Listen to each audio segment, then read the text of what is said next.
ఇక కేసీఆర్ హరీష్ రావు పిటిషన్లపై హైకోర్టులో విచారణ కొనసాగుతుంది. ఈ పిటిషన్స్ పై ఇరు వర్గాల వాదనలు హాట్ గా కొనసాగుతున్నాయి.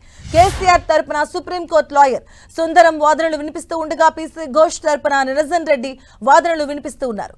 కమిషన్ నివేదికను సీఎం ప్రెస్ మీట్ పెట్టి బయట పెట్టారని లాయర్ సుందరం కోర్టుకు తెలిపారు. నివేదికను పబ్లిక్ డొమైన్ లో పెట్టారా అని కమిషన్ తరపు న్యాయవాదిని హైకోర్టు ప్రశ్నించింది. అయితే నివేదికలో 60 పేజీలను మాత్రమే వెబ్సైట్లో పెట్టామని కోర్టుకు తెలిపారు. మొత్తం రిపోర్టు ఎందుకు పెట్టలేదని, అసంపూర్తిగా రిపోర్టు పెడితే ఎలా విచారిస్తామని హైకోర్టు ప్రశ్నించినట్టుగా తెలుస్తోంది.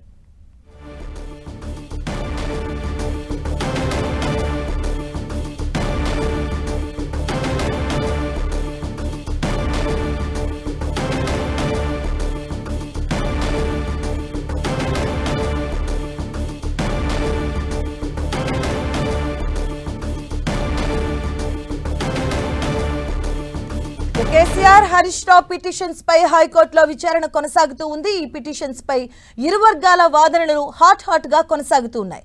ఇక కేసీఆర్ తరపున సుప్రీంకోర్టు లాయర్ సుందరం వాదనలు వినిపిస్తూ ఉండగా పీసీ ఘోష్ తరపున నిరంజన్ రెడ్డి వాదనలు వినిపిస్తూ ఉన్నారు. కమిషన్ నివేదికను సీఎం ప్రెస్ మీట్ పెట్టి బయట పెట్టారని లాయర్ సుందరం కోర్టుకు తెలిపారు. నివేదికను పబ్లిక్ డొమైన్ లో పెట్టారా అని కమిషన్ తరపు న్యాయవాదిని హైకోర్టు ప్రశ్నించింది. అయితే నివేదికలో 60 పేజీలను మాత్రమే వెబ్సైట్లో పెట్టామని కోర్టుకు తెలిపారు.